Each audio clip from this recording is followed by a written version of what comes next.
All right, so this week's Torah portion comes to us from Genesis chapter 12. Baruch atah Adonai Eloheinu melech haolam asher baka banu yikal hamin venatam lanu et torato. Baruch atah Adonai notin ha-Torah. Blessed are you, Yahweh, our Elohim, King of the universe, who chose us from all the people and gives to us his Torah. Blessed are you, Yahweh, giver of the Torah. This week's Torah portion is called Lech-Lecha, which means go forth or go for yourself. We're just going to jump right into it and kick off with reading. Last Torah portion, we read about Noah and the flood. And now we're going to start in Abraham's story. And we're going to go ahead and start in chapter 12, verse 1. And it says, Now Yahweh had said unto Abraham, Get thee out of thy country, and from thy kindred, and from thy father's house, unto a land that I will show thee.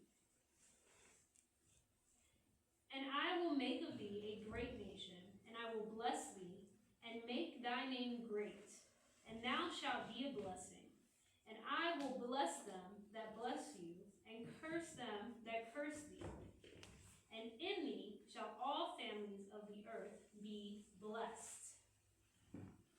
Yahweh is calling Abraham to leave his country, his family, his father's house. He's calling him to leave everything that's familiar to him and trust and follow in Yahweh. This is the beginning of Israel's story. Yahweh's covenant with Abraham begins with faith and obedience. As we continue reading, we're going to see that Abraham obeys Yahweh. And he leaves his country, and he goes to a place called Shechem. And Yahweh says to Abraham, To your offspring I will give this land. And Abraham builds an altar to worship Yahweh. We're going to skip a few verses and pick up on verse 10.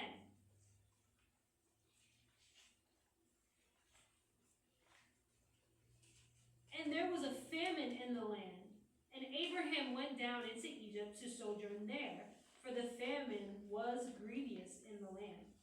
And it came to pass, when he was come near to enter into Egypt, that he said unto Sarai his wife, Behold, now I know that thou art a fair woman to look upon. Therefore it shall come to pass, when the Egyptians shall see thee, that they shall say, This is his wife, and they will kill me, but they will save thee alive. Say, I pray thee, thou art my sister, that it may be well with me for thy sake, for my soul shall live because of thee. So there's a famine in the land that Abraham's at, and he decides to travel over to Egypt. And when he gets there, he tells his wife, Listen, you are so beautiful that when we get there, if they know that you're my wife, they're going to kill me so they can have you for themselves. But if they think that you're my sister, then they'll spare me. So he says to her, Lie and say, You are my sister. And this is interesting because he's lying out of fear. Fear caused Abraham to lean on his own understanding instead of trusting in Yahweh. Here's a fun fact. Abraham is known as Father Abraham, and some people even call him the father of faith. And it's interesting to me to see that even the father of faith had moments of doubt. We're not all perfect. We're going to continue reading verse 13. Amen. Sorry, verse 14. And it came to pass that when Abraham was come into Egypt, the Egyptians beheld the woman that was very fair. She was very beautiful. The princes also of Pharaoh saw her and commended her before Pharaoh. And the woman was taken into Pharaoh's house. And he entreated Abraham well for her sake. He had sheep and oxen, and he donkeys and menservants and maidservants, and she donkeys and camels. And Yahweh plagued Pharaoh and his house with great plagues because of Sarai, Abraham's wife. And Pharaoh called Abram and said, What is this that thou hast done unto me? Why didst thou not tell me that she was thy wife? Why sayest thou, She is my sister, so I might have taken her to me to wife? Now therefore, behold, thy wife, take her, and go thy way. And Pharaoh commanded his men concerning him, and they sent him away, and his wife, and all that he had. Amen. So as we continue reading in our Bibles in the weeks to come, we're going to see that this isn't the only instance that we have a run-in with Pharaoh, and with Pharaoh telling Yahweh's people, get out, go. As a matter of fact, here, take these camels, take these riches, take these things with us. So it's kind of like a foreshadow of what's going to come with the children of Israel when they're in Egypt. So Pharaoh tells his men, give Abram and his wife all of these things and go. When they left Egypt, Abram had so much stuff, so much livestock, that when they got to a land, there was not enough room for his livestock and his nephew Lot's livestock. And it was causing the herdsmen to bump heads. So we're going to pick up from there. We're going to skip a few verses, and we're going to go ahead to chapter 13, verse 8. And Abraham said unto Lot, Lot is his nephew, Let there be no strife, I pray thee, between me and thee, and between my herdmen and your herdmen, for we be brethren. Is it not the whole land before thee? Separate thyself, I pray thee, from me. If thou wilt take the left hand, then I will go right. Or if thou depart to the right hand, then I will go left. And Lot lifted up his eyes, and beheld all the plain of the Jordan, that it was well watered everywhere, before Yahweh destroyed Sodom and Gomorrah, even as the garden of Yahweh, like the land of Egypt, as thou comest unto Zor. Then Lot chose him all the plain of the Jordan, and Lot journeyed east, and they separated themselves one from another. Abraham dwelled in the land of Canaan, and Lot dwelled in the cities of the plain, and pitched his tent towards Sodom. But the men of Sodom were wicked and sinners before Yahweh exceedingly. Now, most of us know the story of Sodom and Gomorrah. I'm not going to spoil it for those who don't. You guys will hear that in a different Torah portion. But what just happened here? They're bumping heads and they're deciding we need to go our separate ways. So we each need to pick which land we're going to dwell in. And Abraham decides to trust in Yahweh and says, Lot, you can pick whatever land you want. And whichever way you go, I'll go the opposite way. And Lot chooses to pick his land based off of his sight, based off of what he can see. And that lands him in Sodom. And based off of that last line in that last verse, the people of Sodom were wicked and evil. And as I said, we already know what happens to Sodom and Gomorrah in the future. So him walking by sight and not by faith caused him to end up in a place that was very unpleasant. This is a direct example of the verse in 2 Corinthians that says, walk by faith, not by sight. What's that old time saying? Just because the grass looks greener over there. It's just what you're looking at. But Abraham was full of faith. And in Hebrew, the word for faith is called emunah. Emunah doesn't just mean faith. It means trust, steadfastness, and faithfulness. Faith is a way of life. It's not a one-time decision. It when we can't see the outcome. Without faith, we cannot please Yahweh, because faith is the foundation of our relationship with him, and faith is directly connected to our obedience. Let's continue reading chapter 13, verse 14. And Yahweh said unto Abraham, after that Lot was separated from him, lift up now thine eyes, and look from the place where thou art northward, and southward, and eastward, and westward. For all the land which thou seest, to thee will I give it, and to thy seed forever. And I will make thy seed as the dust of the earth, so that if a man can number the dust of the earth, then shall thy seed also be numbered. Amen. Arise, walk through the land in the length of it, and in the breadth of it, for I will give it unto thee.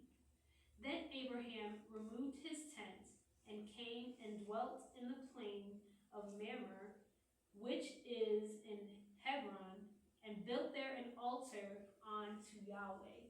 So once again, Yahweh makes a promise to Abraham, and Abraham chooses to build an altar and worship Yahweh. This is a reminder that every step of the way, every single time that Yahweh blesses us, we need to take a moment to stop and thank him for what Amen. he's doing. Amen. Yahweh is reminding Abraham that he will make his offspring as the dust of the earth. Then, as we continue reading, there is a war between all the different cities that are nearby. And we're going to pick up again in chapter 14, verse 11. So throughout this war, this is what happens. And they took all the goods of Sodom and Gomorrah, and all their victuals, and went their way. And they took Lot, Abraham's brother's son, who dwelt in Sodom, and his goods, and departed. And there came one that had escaped, and told Abraham the Hebrew, for he dwelt in the plain of Mamre, the Amorite, brother of Eshcol, and brother of Aner, and these were confederate with Abram. And when Abram heard that his brother was taken captive, he armed his trained servants, born in his own house, 318, and pursued them unto Dan. And he divided himself against them, he and his servants, by night, and smote them, and pursued them unto Hobah, which is on the left hand of Damascus. And he brought back all the goods, and also brought again his brother Lot, and his goods, and the women also, and the people. So Abraham finds out that his nephew Lot was taken captive, and he goes and he rescues him. We'll continue reading. Whoops. Sorry, yes. Continue on verse 18. Oh, sorry. The king of Sodom goes to Abraham and he's like, hey, give me the people and I'll give you this. And Abraham turns it down and he says, no, I'm not going to do that, because then you're going to say that I'm only wealthy because of what you gave me. And we all know that he's wealthy because of the things that God has done. So at this point, this is where we get introduced to Melchizedek. And we're going to pick up on verse 18. And Melchizedek, king of Salem, brought forth bread and wine, and he was the priest of the Most High El. And he blessed him and said, Blessed be Abraham of the Most High El, possessor of heaven and earth. And blessed be the Most High El, which hath delivered thine enemies into thy hand. And he gave him tithes of all. So Abraham pays tithes to Melchizedek. And it says that Melchizedek was the high priest, was the priest of the Most High El. So this is an introduction to tithes. Even though these weren't his crops that he planted, that he watered, that he made sure grew, he still paid tithes from them. So that's just a indication that whatever we, whatever we gain, that we should pay tithes from that as well, not just the crops that we grow in the field. We're going to go to chapter 15, verse 1. After these things, the word of Yahweh came unto Abraham in a vision, saying, Fear not, Abraham, I am thy shield, and thy exceedingly great reward.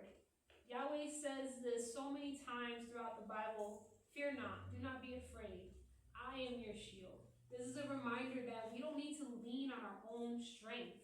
He is our strength. He is our shield. Amen. And Abraham said, My sovereign Yahweh, what wilt thou give me, seeing I go childless, and the steward of my house is this Eleazar of Damascus? And Abraham said, Behold to me, thou hast given no seed, and lo, one born in my house is mine heir. This goes back to what Pastor Ken always says, success without a successor is failure. And this is why it was so important to the people to have a successor. Continuing on verse 4. And behold, the word of Yahweh came unto him, saying, This shall not be thine heir, but he that shall come forth out of thine own bowels shall be thine heir. And he brought him forth abroad, and said, Look now toward the heaven, and tell the stars, if thou be able to number them. And he said unto him, So shall thy seed be. And he believed in Yahweh, and he counted it to him for righteousness.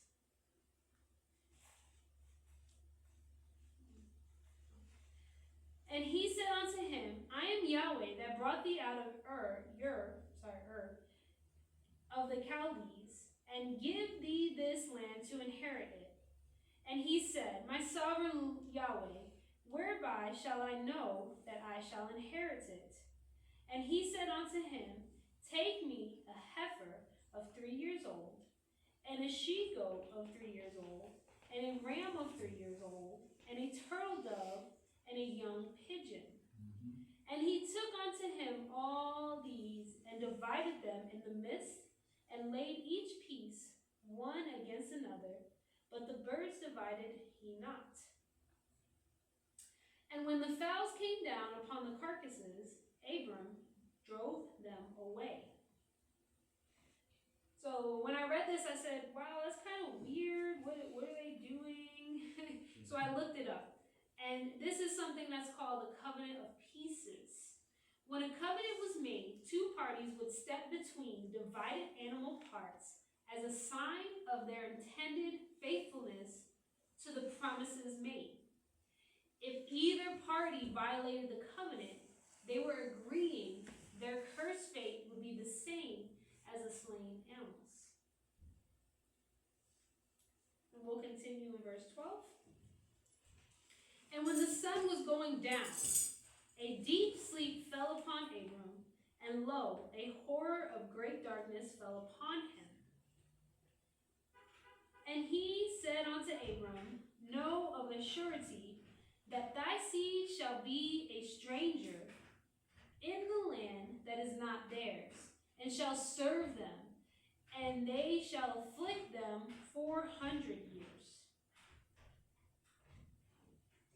And also that nation whom they shall serve will I judge, and afterward shall they come out with great substance. And thou shalt go to thy fathers in peace. Thou shalt be buried in a good old age. But in the 4th generation they shall come hither again, for the iniquity of the Amorites is not yet full. What's he talking about? He's talking about when the children of Israel go to Egypt, and they're there and they're slaves. And this goes on for 400 years. He's given a prophecy about what is going to happen to Abraham's seed. continuing in verse 17.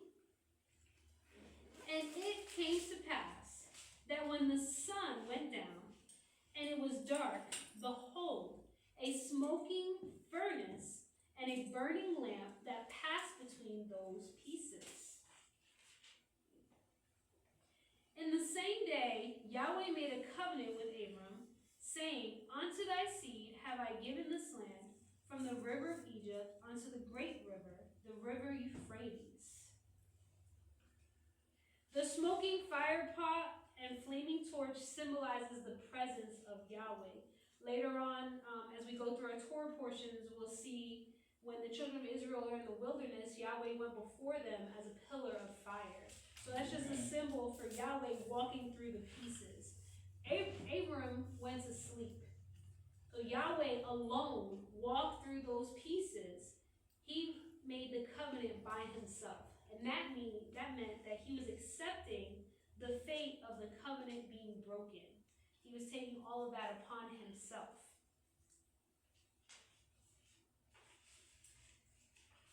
Yeshua, as Yahweh in the flesh, is the one who walks through the covenant on our behalf. He bore the covenant penalty of death for our unfaithfulness, showing once again that a covenant's fulfillment depends on him, not on our effort alone. As we continue reading, we'll see that Sarai gets afraid that Abraham's not going to have a seed. So she tells her husband Abram, take my handmaiden Hagar. And Abram lays with Hagar, and they conceive a son. Well, once Hagar becomes pregnant, her and Sarai start bumping heads. And it says that Sarai dealt harshly with Hagar. So Hagar fled. We're going to pick up again at that point, chapter 16, verse 7. And the angel of Yahweh found her by a fountain of water in the wilderness, by the fountain in the way of Shur. And he said, Hagar, Sarai's maid, whence camest thou, and whither wilt thou go? And she said, I flee from the face of my mistress Sarai. And the angel of Yahweh said unto her, return to thy mistress, and submit thyself under her hands. And the angel of Yahweh said unto her, I will multiply thy seed exceedingly, that it shall not be numbered for multitude. And the angel of Yahweh said unto her, behold, thou art with child, and shalt bear a son, and shalt call his name Ishmael, because Yahweh hath heard thy affliction. And he will be a wild man. His hand will be against every man, and every man's hand against him. And he shall dwell in the presence of all his brethren. Amen. Sorry, I'm trying to... Michael, can you click to the next slide? It's not working.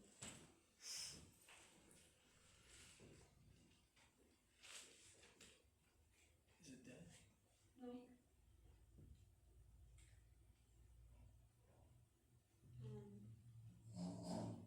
All right, continue in verse 13. And she called the name of Yahweh that spoke unto her, thou El seest me. For she said, have I also here looked after him that seeth me? Wherefore the well was called Bir-Lahai-Ru. Behold, it is between Kadesh and Bered. And Hagar bare Abraham a son, and Abraham called his son's name, which Hagar bare Ishmael. And Abraham was 80 and 6 years old when Hagar bare Ishmael to Abraham. So Yahweh shows compassion to Hagar. And we know that Hagar was a handmaiden. She wasn't a descendant of them. And this just shows that Yahweh spreads his mercy across all nations. He reaches his hands out to all nations. We'll continue reading chapter 17, verse 4. As for me, behold, my covenant is with thee, and thou shalt be a father of many nations.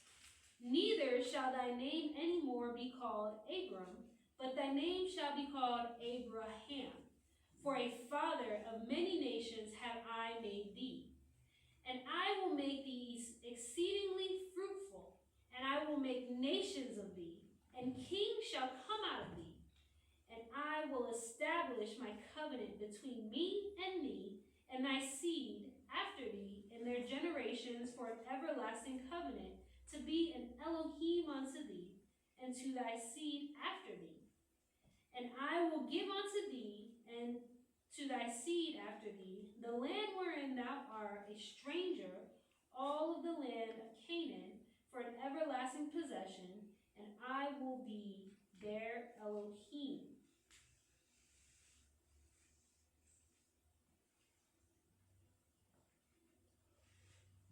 This is where we get Father Abraham from.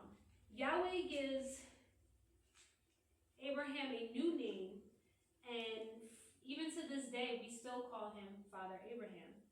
So now Yahweh is about to give Abraham the covenant of circumcision. We're going to continue reading in verse 9. And Elohim said unto Abraham, Thou shalt keep my covenant, therefore thou and thy seed after thee in their generations.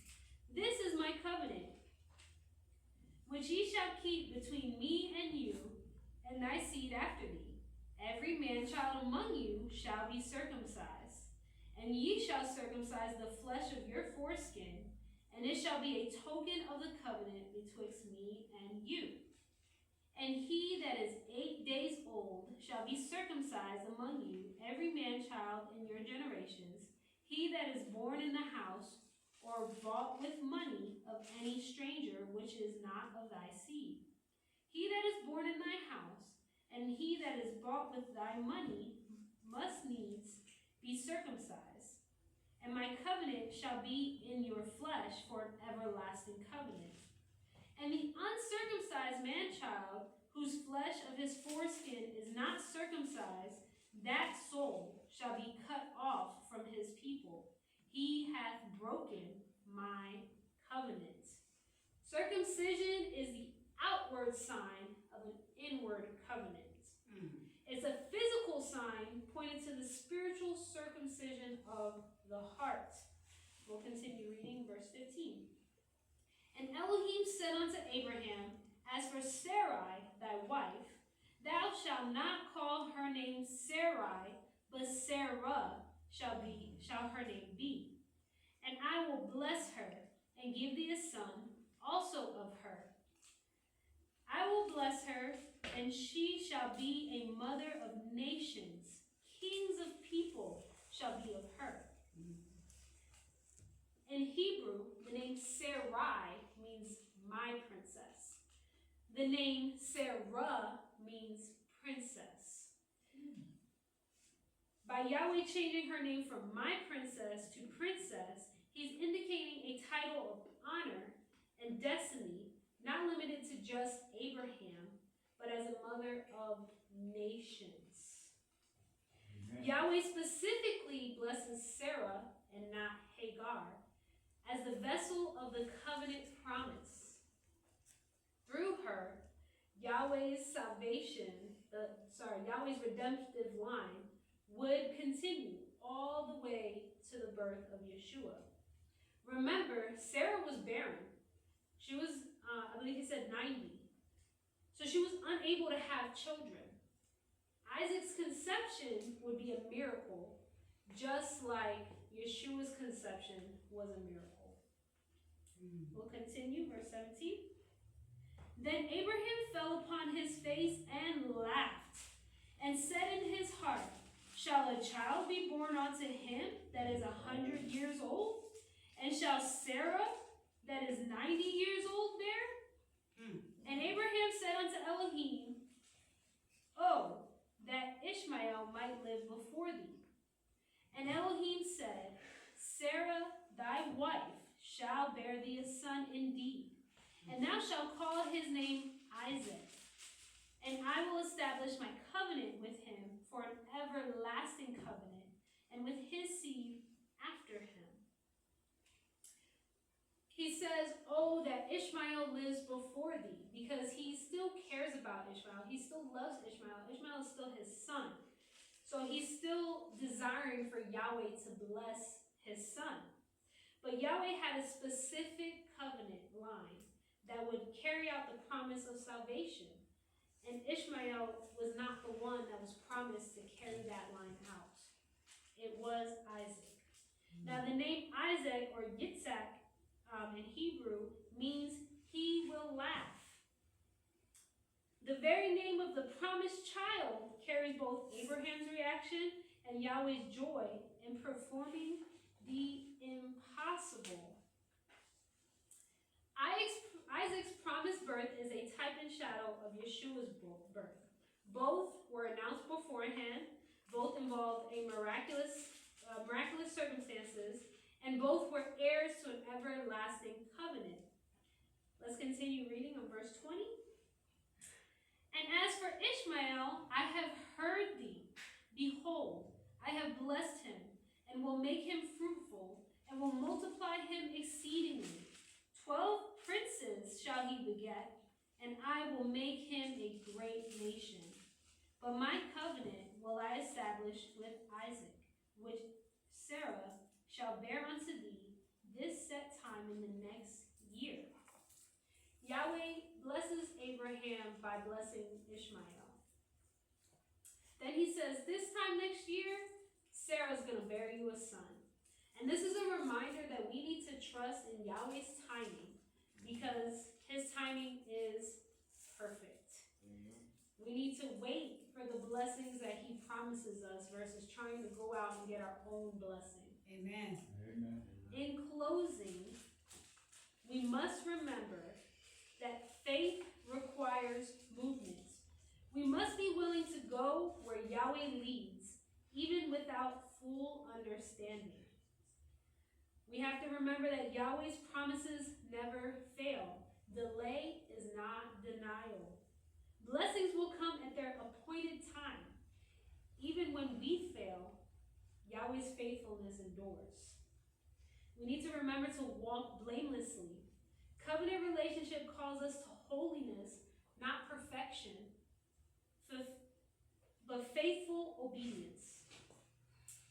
This Torah portion reminds us that covenant begins with a call.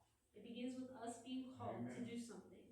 And it ends with a promise fulfilled by Yahweh himself.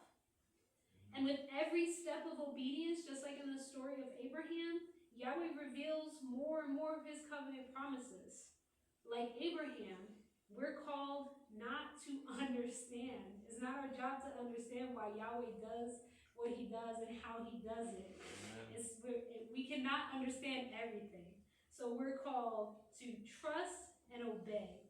And just like Abraham's faith changed the world, it changed the direction of everything. His faith led to the seed that led to the line of Yeshua coming into the world. So just like his faith changed the world, our faith in Yeshua continues that legacy today. Amen. Shabbat shalom, everyone. Shabbat shalom. Shalom.